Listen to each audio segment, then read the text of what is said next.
Hello, everybody, and thank you for joining this conference. And I'm also very proud to be invited to present my subject here, which is about river diving in a consultancy. I will first go through a little bit about my company, which is the framework where I am working as a diver and as an employer of divers in rivers and streams. And then we are going through the something about the diving itself, and then about the object of our diving, which are the large freshwater mussels normally.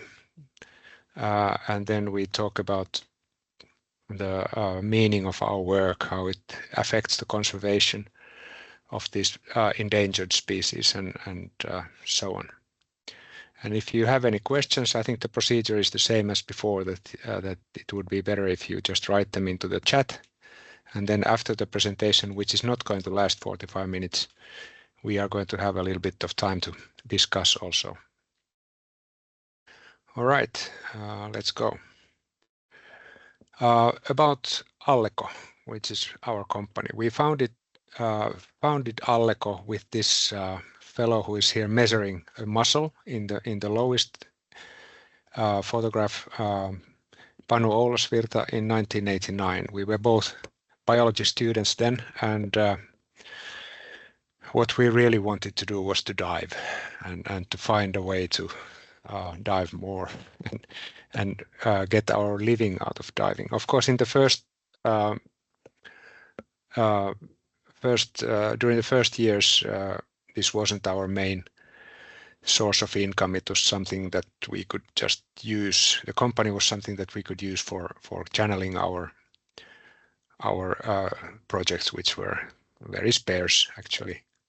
But we have been involved with Panu in the freshwater pearl mussel working group of WWF since the beginning of the 80s. So we were already quite familiar with this environment. Today, as I said, we are specialized in underwater surveying of natural values in various environments, and we do work in all kinds of underwater environments. But one of them is, of course, still the streams and rivers. And we have 5 regular employees, and then seasonal people come to work for us during the summer season, and they are from 15 to 20 people each year. Unfortunately, thanks to the very efficient training system we have in Finland, we have been able to hire mostly professional scientific divers for these works, because they are something they do require a certain level of skills and experience. And one of these focus areas in our company's agenda is mapping threatened mussel species in Finland. And I will go through those mussel species now or after this one. First, we're talking about diving itself in streams. It's a very special environment, but it would be a mistake to consider streams and rivers as something singular. They are very variable. Sometimes they are more like a lake. The stream can be very slow, or then it can be very big but very fast stream also, which is very demanding. And at the other end, there are these very small creeks where you might actually still have something to look for, especially these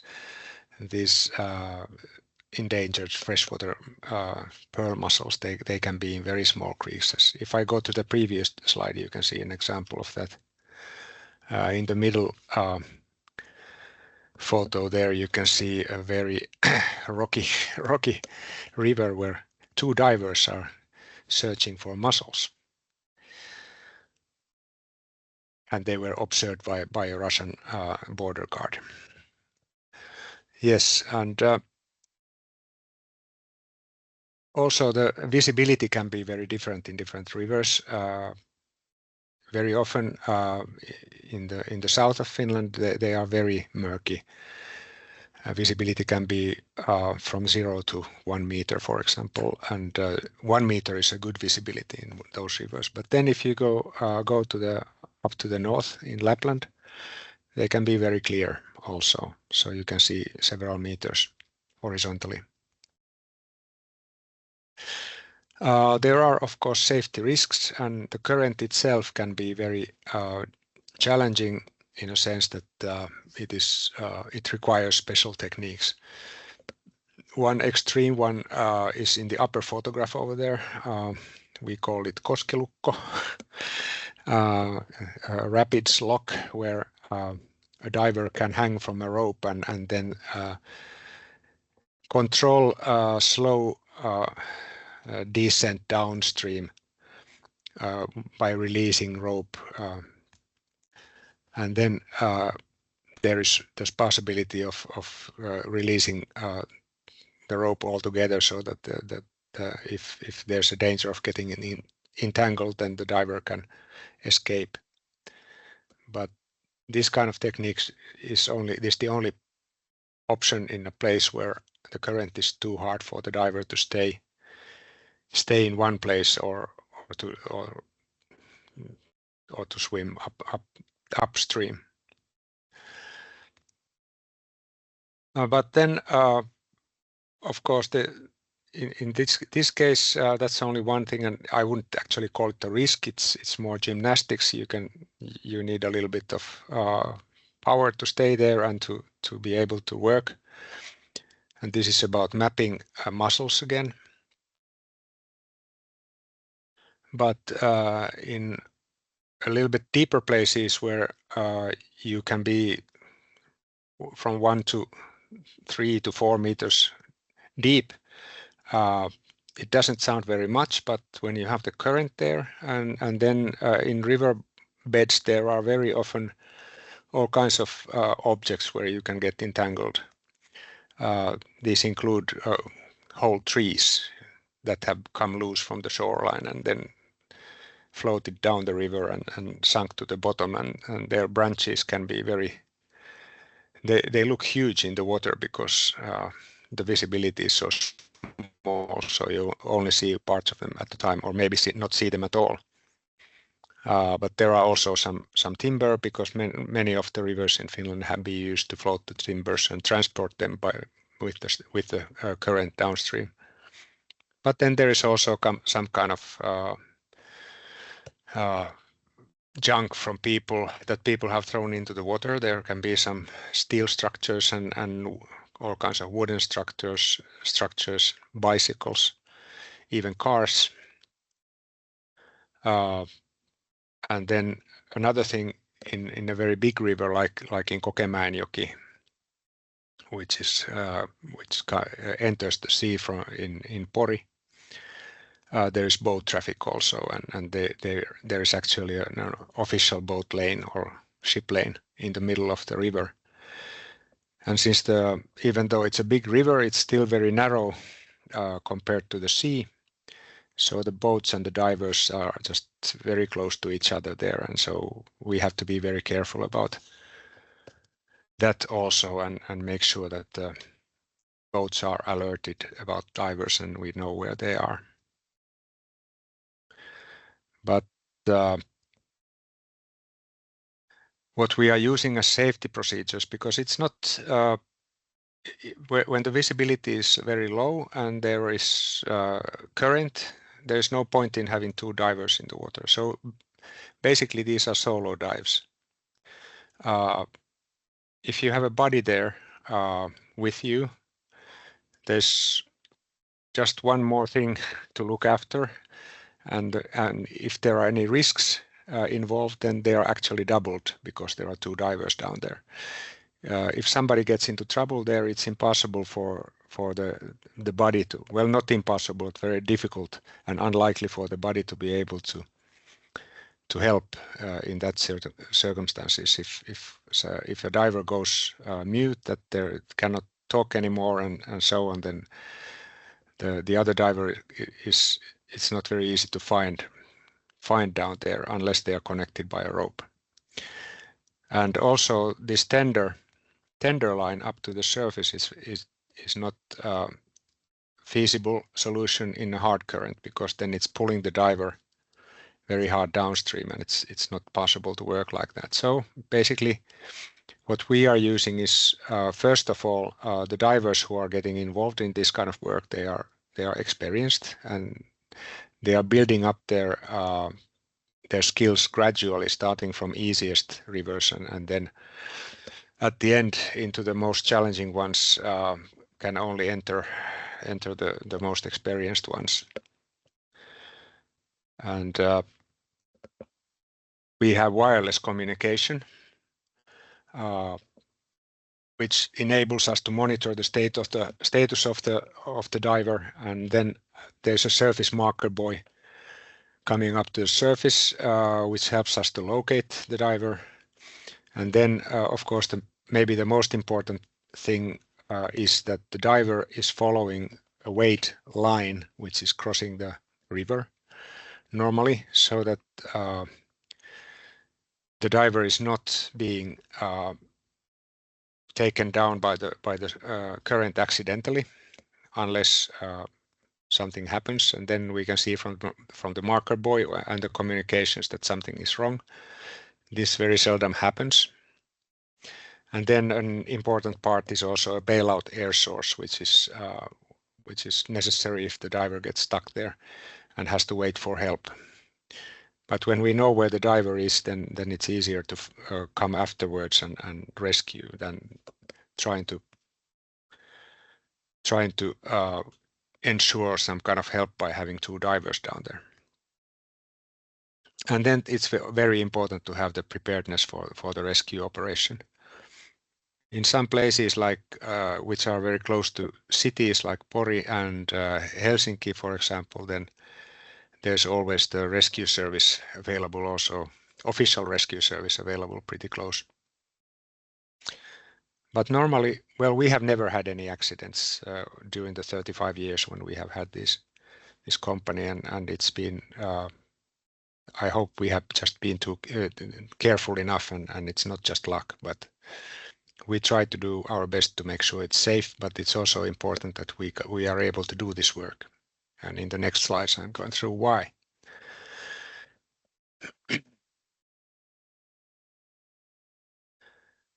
First, a little summary of the large freshwater mussel species.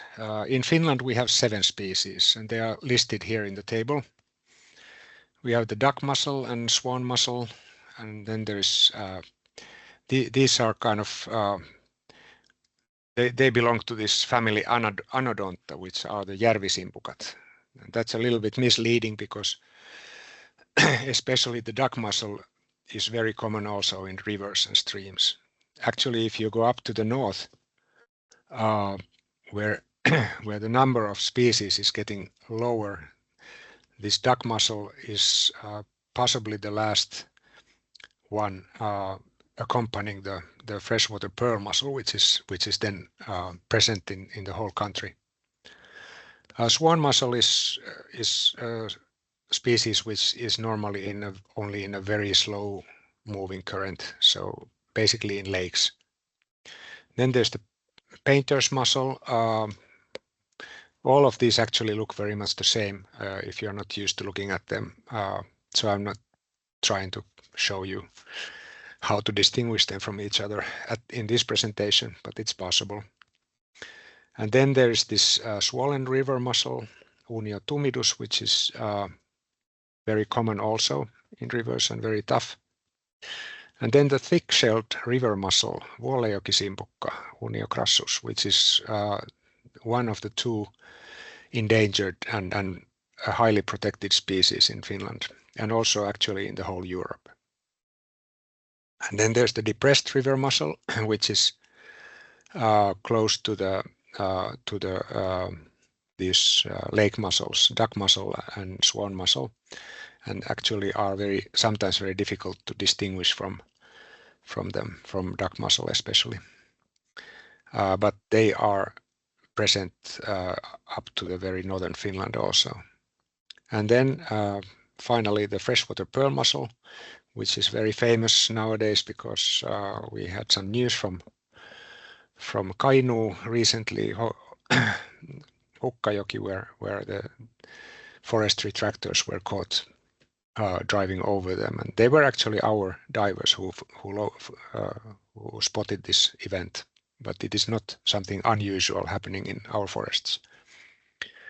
I put here that most of these species exist in rivers, but actually I could say that all of them exist in rivers in Finland. Now this is a relatively small number of species. I could go through the life history a little bit, but in North America we have more than 100 species of these large mussels, and there's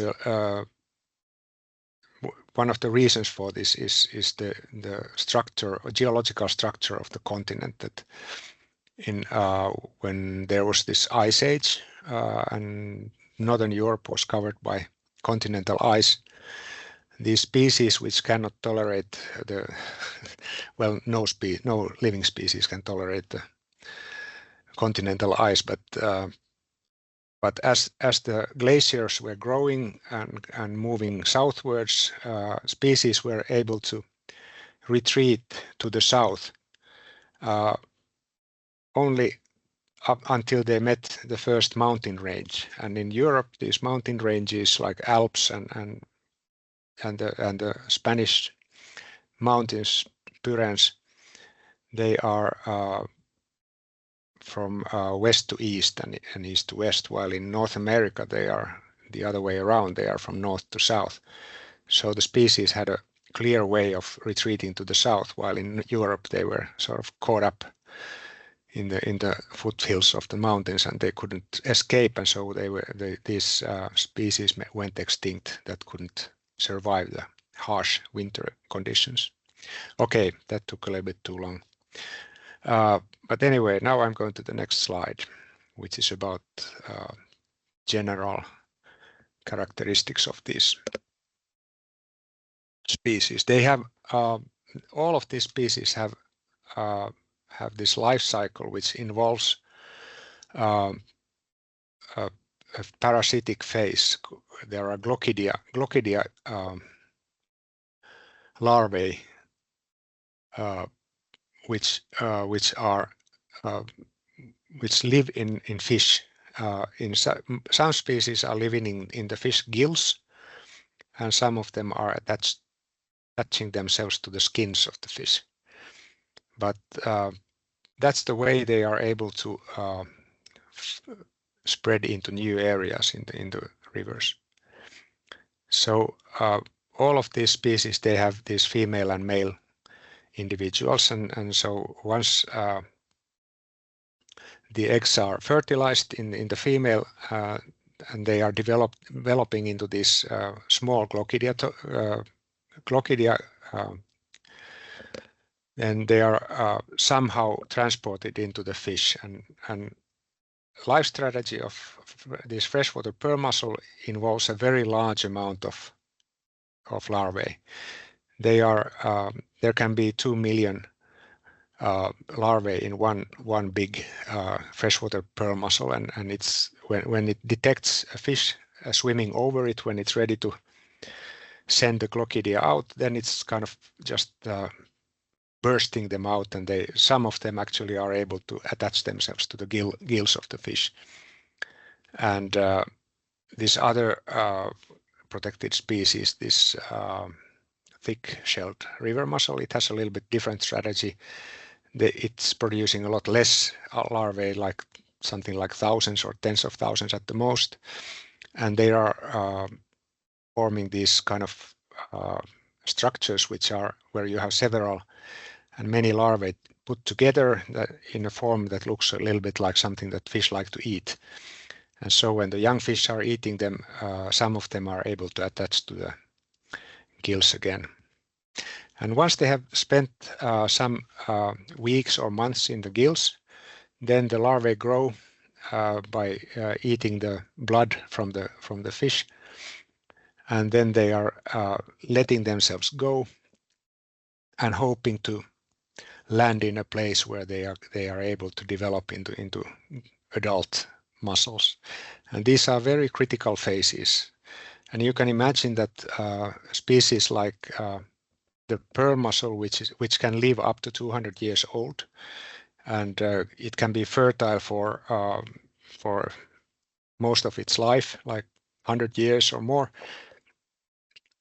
And if it's each year it's releasing 1 million larvae, and only 2 of them need to survive to multiply in order to contain the size of the population, then you can imagine how many of them actually die during that life cycle. And the same applies to all species, but of course those that produce less larvae are probably more likely individuals to survive than to adulthood.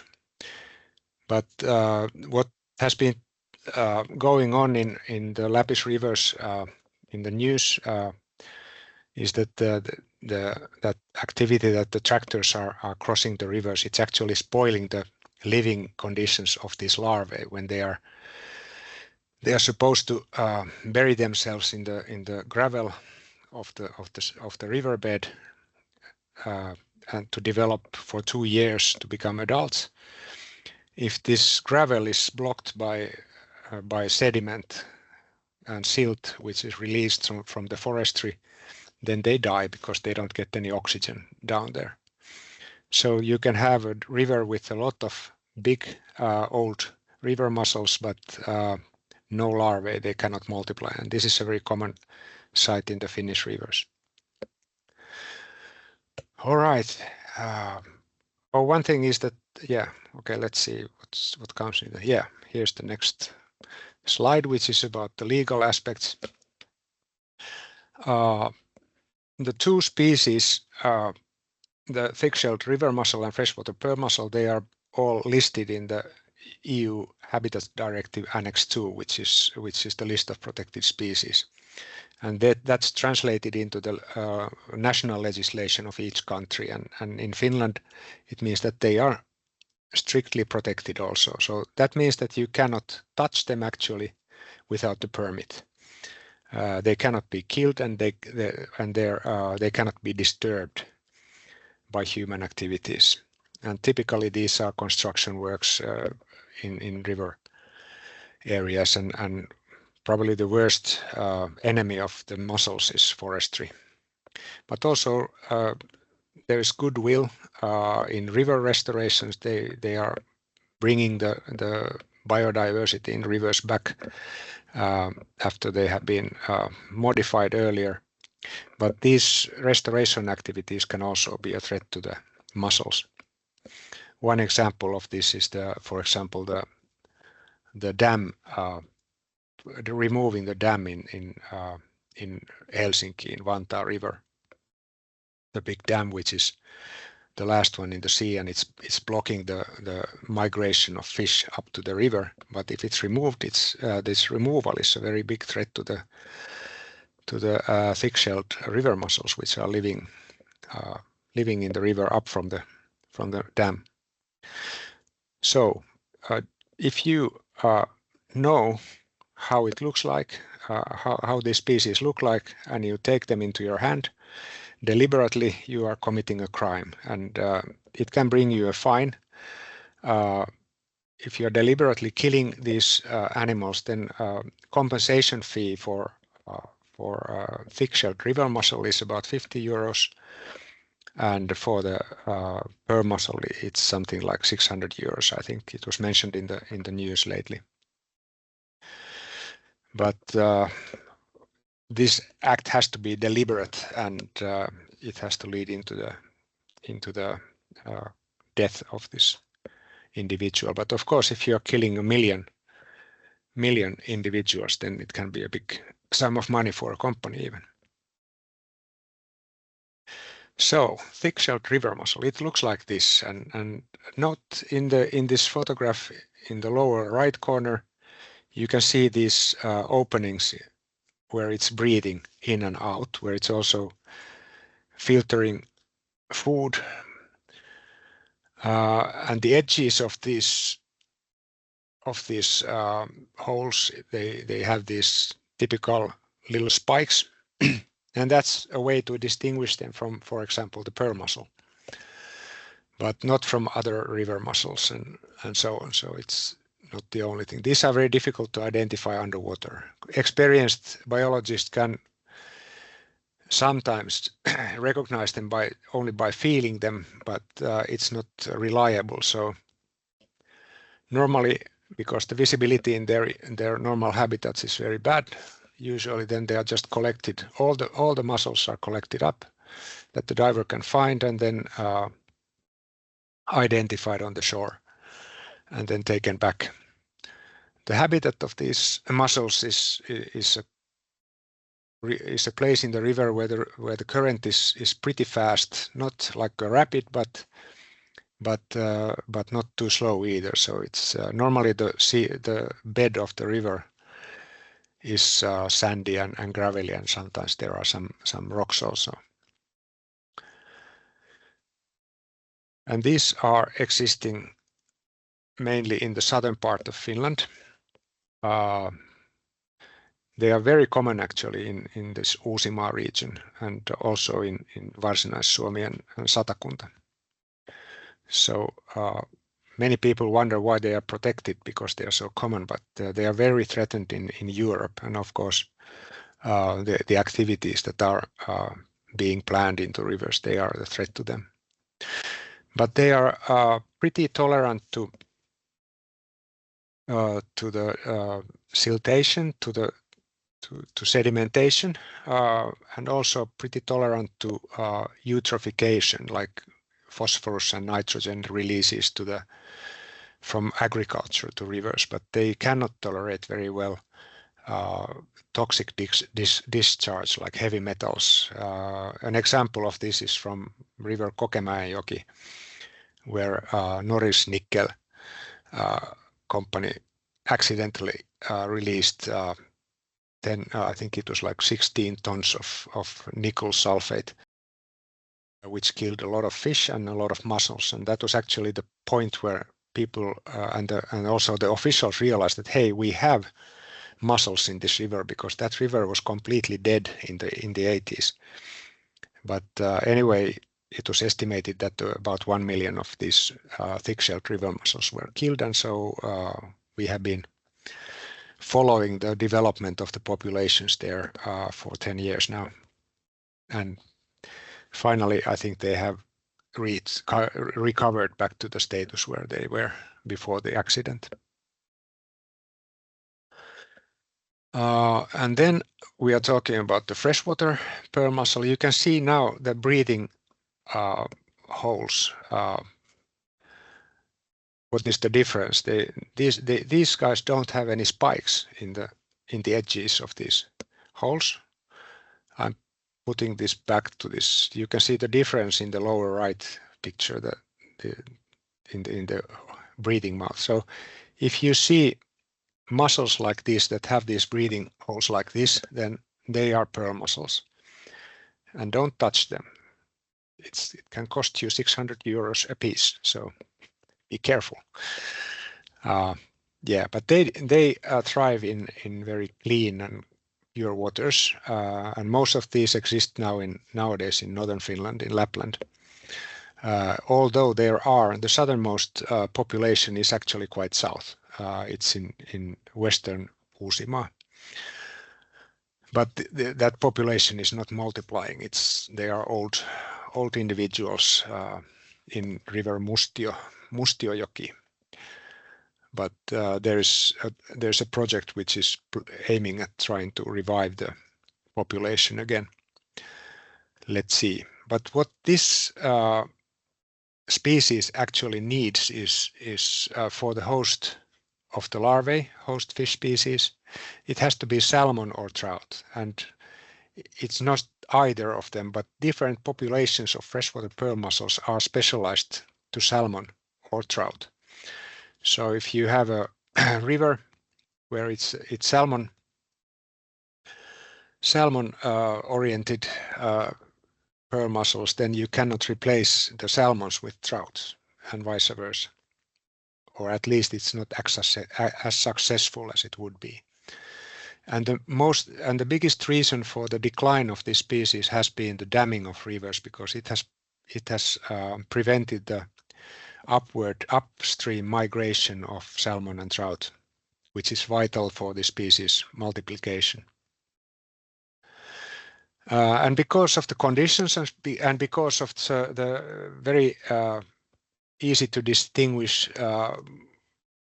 those breathing holes, they can be identified underwater.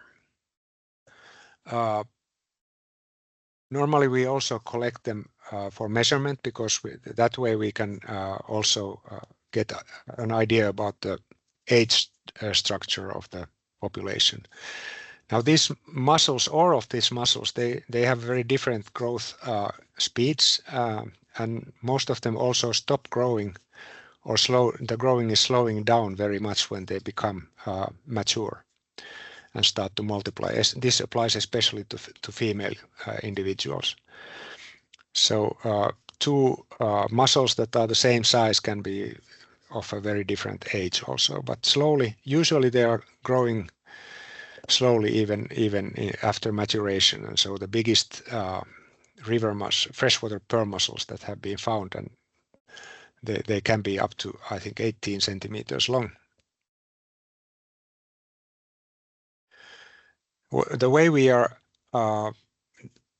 looking at this usually is that because the creeks and rivers are normally small, we don't make any cross-river transects, but we are actually moving upwards along the river, and the way to best see them is to move against the current, so that the diver is actually causing some turbulence in the water, so it's and siltation, then it doesn't disturb the identification. All right. And where we can find them, it's secret information, exact locations of these species. So these are approximate places where they have been found and where they are present at the moment. But it's important to note that temperature and other conditions are not an issue to this species. They can survive in all parts of Finland if the conditions are right. Except for some reason, there are no records of having pearl mussels in the Saimaa area in the southeastern Finland. But in for example,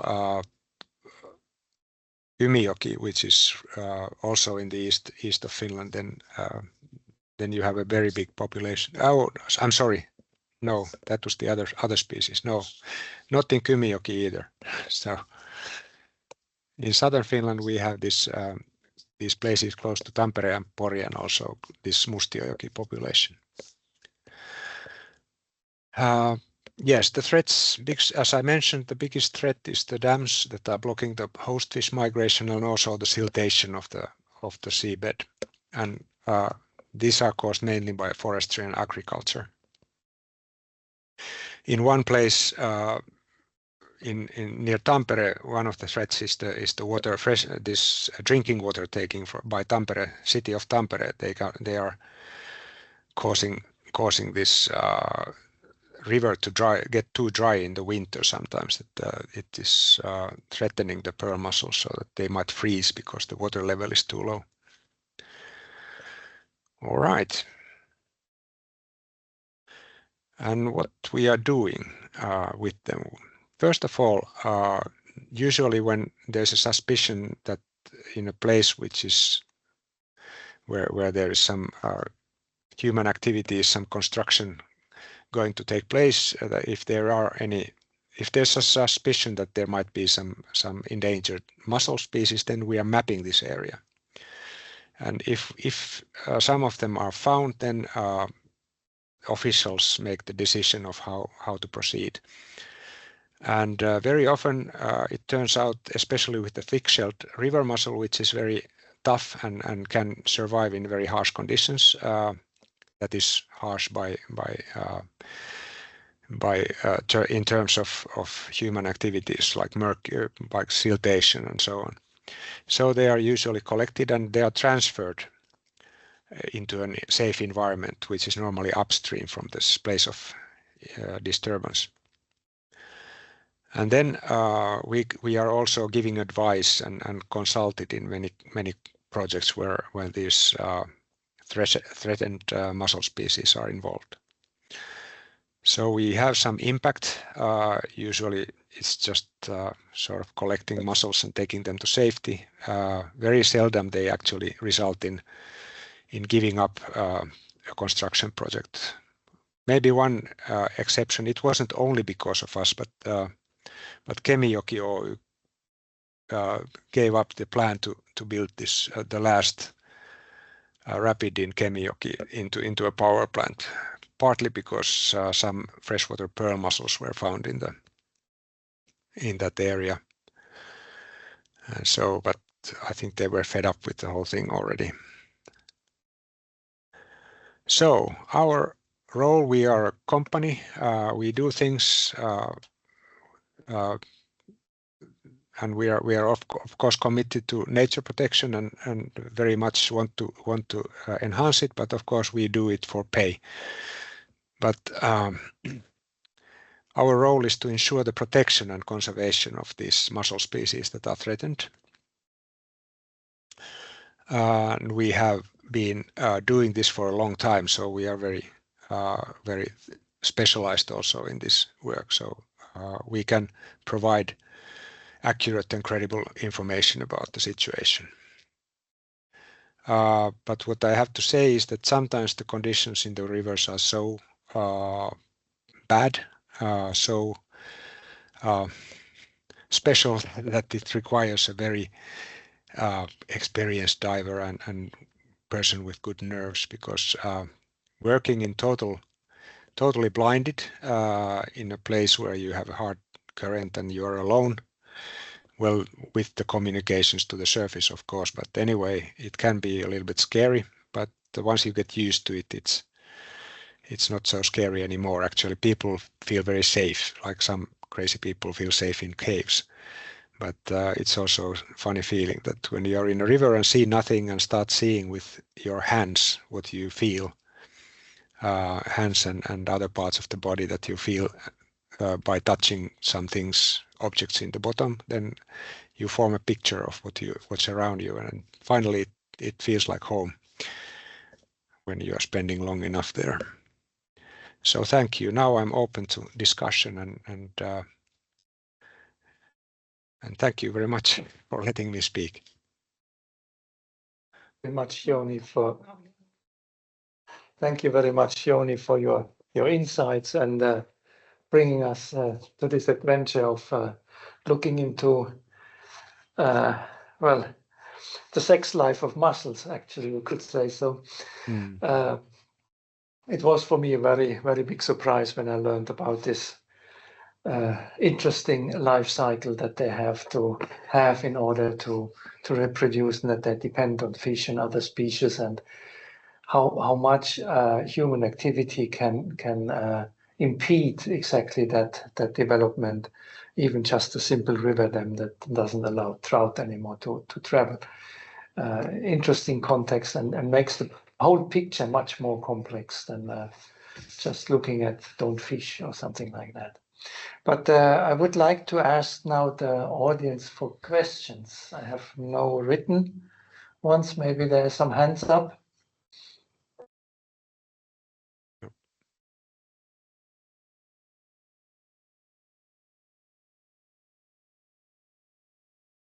I don't see any. No, then I have one. Just for curiosity, regarding Finnish names of the mussels, that was pretty clear. But what about English? Why one is called depressed river mussel? Well, I don't think it has anything to do with the mental state of the mussel, because its form is very flat, So it's like, and actually it's funny that the English name is. It doesn't fit to Finnish, no? Yeah, the Finnish one is Littea järvisimpukka. So in Finnish it's a lake mussel, but in English it's a river mussel. But normally you find it in rivers, so that the English one is right. And the depressed really means in the same thing as in the Finnish name, the Littea. So it's flat. Okay. So it's a way to distinguish them from these duck mussels, which are more round. Yeah, it's also, I mean, if you talk about names, it's interesting that duck mussel or swan mussel, Yeah. they're not related to those birds? Shape and size. Shape, yeah. It's the shape of the duck mussel resembles the beak of the duck, and I think the swan mussel, I don't know, it's just big. Well, you see also in Finnish names Iso and Yeah. Pieni also. So yes, because swan and duck beak is also a little bit similar. It's about that. Yeah. So of course, sizes are, in this case, they are distinguishing, or that they are important. Yeah, the swan mussel is growing very fast, so it's actually very thin, and the shells of these big mussels, it's very difficult to conserve because they usually break down by themselves if they are kept for several years in a dry environment. So they are very thin, and they break easily. While, for example, in the river mussels, the thick-shelled river mussel and the swollen river mussel, they are very tough. So it's very surprising that some animals actually are able to eat them. So. Yeah, they grow slower, so they have more time to. Yes, but some animals are also smarter. Just simply smash them against a stone, like the fish otters do. Yeah. The otters, yes, they can. Yeah, true. The Okay, crab, we have a question in the chat. The lobsters, they have the big scissors for that, made for that. Actually. But they don't eat lobsters. So we have a question. Yes. Yeah, I can see the question. How does river restoration works affect the different mussels? So the restoration works actually, they change the habitat and they involve normally moving boulders and stones into the river. And so this can and they are very often also done with these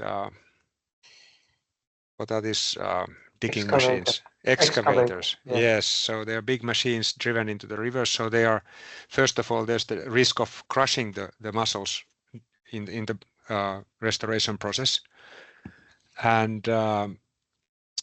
then of course there's always, when somebody's digging the bottom of the river, there's some sediment released, and that can be doing the same thing as forestry. So it can block the gravel beds where the young mussels are living. So this is especially bad for the pearl mussel. Yes, and all those are all those different species protected, was the second question, and no, they are not. Only these two species are protected, but we try to handle all species also with respect, so that we don't deliberately put them into places where they die and where they cannot survive. So if we are collecting all the mussels from the riverbed, then we of course we separate them from each species from each other and count them, but we also, when we release them back to the river, we try to see that all of them are safe. But special attention, of course, must be always paid to the protected species. Yeah. I just can add maybe a piece of information, and that is that there was just very recently a group of international scientists, specialists for mussels, experts that were visiting Finland in a sample collection exercise, because they were mapping in a bigger project that was mapping the situation in Europe, in all over Europe, with concern to the bivalves, the mussels. So that was just a couple of weeks ago, and I actually brought some specimen to Jouni Taskinen when they met. We brought some after, of course, getting the permission from the landowner, from the lake owner, that we can collect those mussels. And I think it was mostly the duck mussel in that case. Yeah, but you need a permit also from this environment, traffic, and what is it, ELY-keskus. Yeah, if you are aiming at these protected species, so and if there's any risk of meeting them there. Yeah, I think the risk was low because it's a lake. Yeah, so yes, it was. And there's another question, actually. It's a bit broader question, but I think it's very important because now we talk about a quarry, actually, so an artificial lake, which means that there is even diving only permitted, that if we get permission. So it is owned, it's a water body which is not natural in that sense. Does the same laws for protection apply for the private water bodies as for the normal public ones? I mean, the environment. same laws apply to the species in no matter what the environment is. So it doesn't make any difference where you have them. It's if you have a protected species, it's protected. Okay, that clarifies things. Yeah. So we didn't have any protected species in that sample. That's No. no, we Yeah, didn't. yeah. They were checked by one from Alleco, Right. Juha. I think Juha, yes, yeah, good. he was there. Yeah. So it was nice to meet him and get the expertise. I was really impressed just by looking. Oh, that's this. Oh, that's this.